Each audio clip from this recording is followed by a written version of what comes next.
All right. Well, thanks for tuning in, Shifty Industry. We are here to close out a part one of episode 43. We've got myself, Timmy, we've got Maddie, and we've got Patty. And what we're going to do here is we're going to introduce a new segment to you guys here called Tales from the Walk-In. And what we're going to do is we're going to bring on some folks and have them share some of their F&B stories with us. So today, joining us from the Mile High City, we have Sharky himself, Mr. Jimi Cavaleri. How's it going out there, everybody? Jimmy, it's good to see you. It's been a minute. I know I know you pretty well, and I know you've grown up in the restaurant industry, and I could imagine that you've got some pretty extensive some stories to tell. I could probably tell you stories either as a waiter, as a chef, as a bartender, or as a kid growing up in the bar and restaurant business. Whatever you want to know, man, I've got some stories for you. Well, you pick and choose. Like I said, we're going to go ahead and launch this ship, and we're gonna have you christen this maiden voyage of the Tales from the Walk-In. So, without further ado, lay it on us. Woo, boy. Well, let's start off by it's cold in here in the Walk-In. The little toasty. I don't know what it's safety like meeting in the Walk-In. Yeah.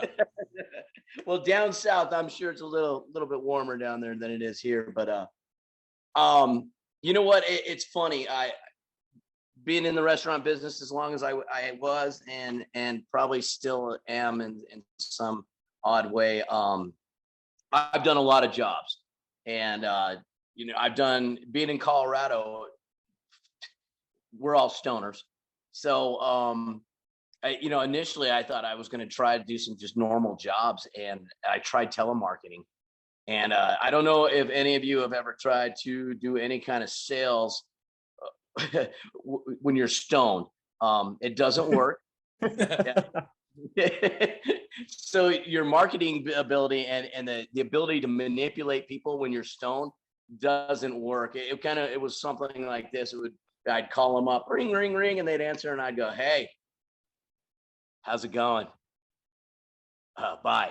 And I'd hang up. I wasn't getting any sales done, suffice to say.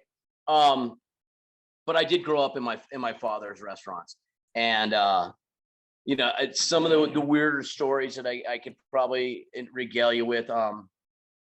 I grew up in a family restaurant, so there was always a spot at the end of the bar that was basically for me or my little brother. We'd get home, we'd go to the house, and we lived behind the restaurant, which was great. Because anytime you got hungry, you just go down to the restaurant. So it was pretty nice. Make whatever you want for dinner. Oh yeah, exactly. What do I want for dinner? Before school, I'd just go down and my dad would make me some eggs on the grill. But, life was beautiful. But I think it's probably one of the goofiest stories I could probably tell is my mom. We had the seat on the bar, and we would go in there. And as I got older, I didn't really like sitting in the bar. I wanted to go run around. We lived in the mountains, so the restaurant was in Evergreen. So we wanted to do all this fun stuff and go play. But we had a cat, and we found the cat. He was a feral cat that lived underneath the trash can. And for some reason, that cat liked me. It might have been that I was the one with, food going, kitty, kitty, kitty, kitty. And eventually the cat came to me. But we had this cat, and his name was Sammy. And then we had somebody put a name tag on the back of the bar stool. And that was Sammy's bar stool. And very interesting. My mom would tell people, don't sit at that bar stool. That bar stool is Sammy. And everybody, oh, fuck Sammy. And then they should go, it's my kid's cat. And then, of course, inevitably somebody would sit there, and they would sit, and here comes Sammy. And, Sammy would ask nicely, a polite meow. And if you didn't get up, the cat would swipe you. So the cat swiped the guy. And in this particular instance, the guy didn't get up. And I think I was probably 5 or 6 years old. And growing up in a bar, it didn't matter whether it was a strip club or just a regular bar. Behind the bar is usually a bat or a crowbar or something. I mean, there's just a way to protect yourself. And I always knew that bat was there, but the bat was too big for me to pick up. It was too heavy. I just couldn't heft that thing. So I had a plastic wiffle ball bat. And I went running upstairs to the house, and I come out and I got my bat and I walked into the bar and my mom goes, uh-oh. And the guy is like, uh-oh, what? Here, because that cat coming back? And she goes, nope, the cat's owner's here. And I raised up with that bat. Blam, and I nail that guy. Boom, and he takes it to the back. And he gets up and he's chasing after me. And he's like, I'm going to kill that kid. La, la, la, la, la. Well, of course, that brings my dad out of the kitchen. And about 4 of the bar patrons get up and go following him, who's chasing after me. Now, of course, the guy did catch me, but he didn't do anything to me. Let's just leave it at that. And That sounds like a cartoon. A guy chasing a cat around, a kid chasing the guy around with a bat, and then like 4 or 5 adults chasing them around too. So, I mean, that is just one of the small stories. I mean, there's plenty of stories. I would say probably the most productive one. And since she's sitting right next to me, I probably should say something. I met my wife almost 30 years ago in a bar, and she was my cocktail waitress. So growing up in bars and restaurants, man, it's a lifelong thing. And my cocktail waitress, you guys know what it's like. We work in the restaurant business. Girls are plentiful, guys are plentiful for girls, guys are plentiful guys and girls are plentiful girls. I mean, it's a crazy mixed up world we live in. So, and that's kind of the way it is. I don't know what it is about the food business. We're a little more risque. We're willing to do things and hook up with people that we might not normally hook up with. So, well, there's a lot of it requires a lot of trust in the restaurant business. When you work on it, you got to work as a team as much as you do. You kind of tend to let your guard down a little bit more than I'd say maybe some other industries out there. So that's probably why. Yeah, it's always amazing how the ugly chef is dating like one of the finest women you've ever seen in your life, and it's like, how does that happen? And it's just the way it is around a restaurant. It's pretty interesting, but. Like I said, my wife, my cocktail waitress, we've been married 25 years now. Congratulations. So there are some, there's good stories that come from the restaurant business. It's not all doom and gloom and tales of horrible things. I mean, obviously, when restaurants succeed, that's a good story. We do love a good positive restaurant story, and that's one of the main reasons why we're doing this. So it's huge. I mean, I could obviously tell you the stories of powerhousing in the back of a walk-in, and doing watching the Jello shake, if you get what I mean. That's typically the way, you think about bar stories or restaurant stories. I mean, I thought about it. I was like, man, I could tell them some of the craziest risque stories in the game, but really, I think the story of me being a kid and my wife. Those are positive stories. They're upbeat stories. I probably could leave you with one more, and that's, my brothers and we ran a bar and restaurant in the early 90s. It was called Cafe Rendezvous, RONDUVU, Rendezvous.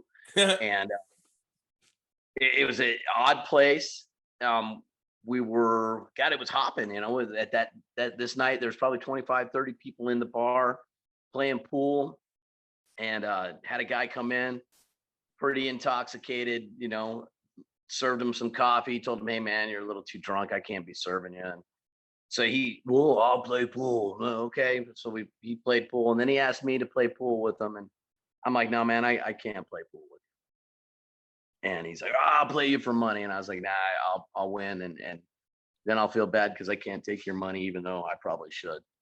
And so what happened is I did end up playing pool, and thought the guy was leaving. He got up and walked out and was headed towards his car.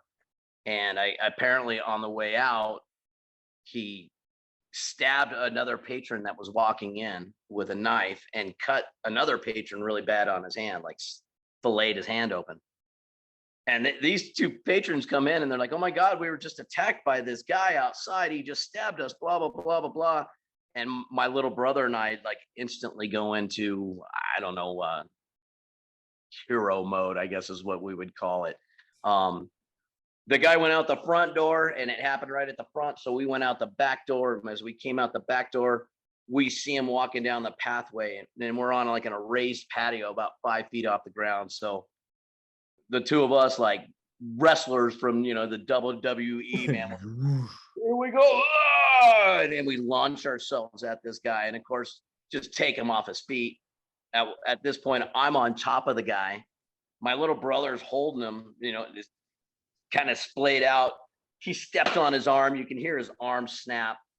And I proceed to punch this dude. And I'm not a great fighter, but I was like on top of the dude. So I hit the guy about 5 times. I hear his nose break. We get up.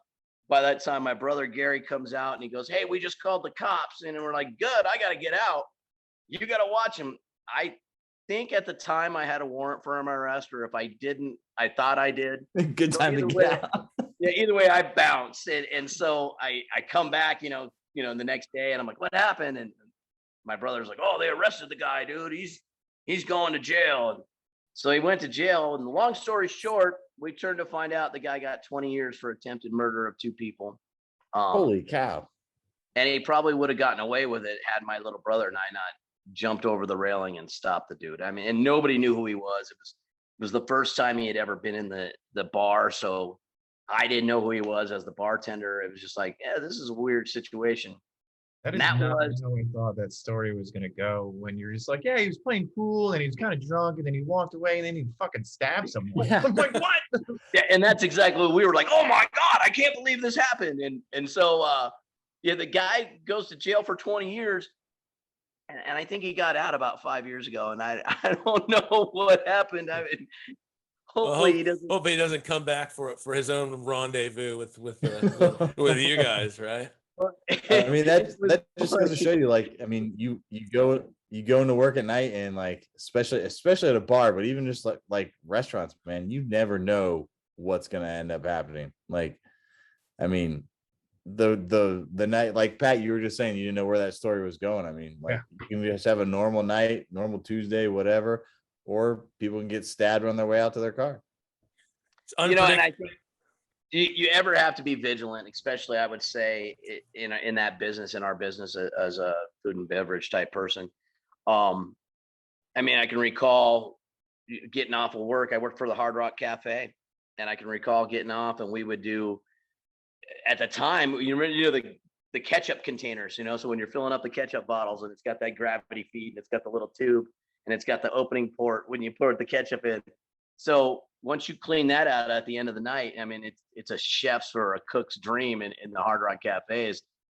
Fill that bad boy up with beer and open up the slot. You got the tube already. It is the greatest gravity bong ever. And, you know, we do a lot of things, and we walk out of there and you know, you may be intoxicated. You may not be intoxicated.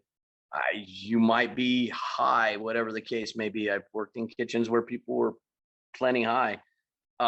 It is a dangerous situation. So there are some dangers that you have to be aware of, and ever present, ever mind. Keep your mind focused, I guess, is the way to look at it. Well, it is a crazy industry that we find ourselves in. And you got any shout outs? What you were telling me you're doing some MCing for a place out there, right? What's that on your shirt there? If you can see that. It says Someplace Else Brewery. Let's see, here's a can. Much Cool. better. Nice. Someplace Else Brewery. So what it is it's a local brewery that I work at. You know, when they do festivals, beer festivals, anytime thing like that, they give me a call. Hey Jimmy, can you come down and play bartender? And what's kind of funny about it is my wife and I went to high school with one of the owners, and she invited us to her house, and we had beer tastings and all that. So my wife and I have become beer members of their beer member club. And I'm member 1 and my wife is member 2. And it's like the only thing I've ever really truly been number 1 at, which is it's pretty So by doing that, they say, hey Jimmy, will you come and tend bar? Will you do that? And then this year on September 24th this year, they're celebrating their 6th year as a brewery or an open brewery, and which is a pretty big feat when you think about what COVID did to a lot of restaurants. And I'm sure you guys have talked about that already. Indeed. It was kind of amazing. These people, they continued to brew beer, and they wrote to all of us that were members, hey, you come by the back door and we'll sell you beer and wear a mask. And so we'd throw a mask on and we'd come to the back door. And during the COVID quarantine, it became a thing where we met every Tuesday and Thursday down there. And so all of us would go down as a group, end up hanging out in the back, drinking beer, even though we weren't allowed to go inside. We were hanging out someplace else. Back alley drinking. It was actually pretty neat because you could see who cared about, about the business, but who actually really cared about the community that we had created and built at this brewery. So this year we're celebrating our 6th year, and they've asked me to MC their event. Last year we did a beer Olympics. So what we do is we have several different competitions and several teams, and they were like, oh, it's going to be a 10-15 minute thing. And I was like, do you know who you're talking to? This is going to be an event. Yeah. So we turned it into a monstrous event.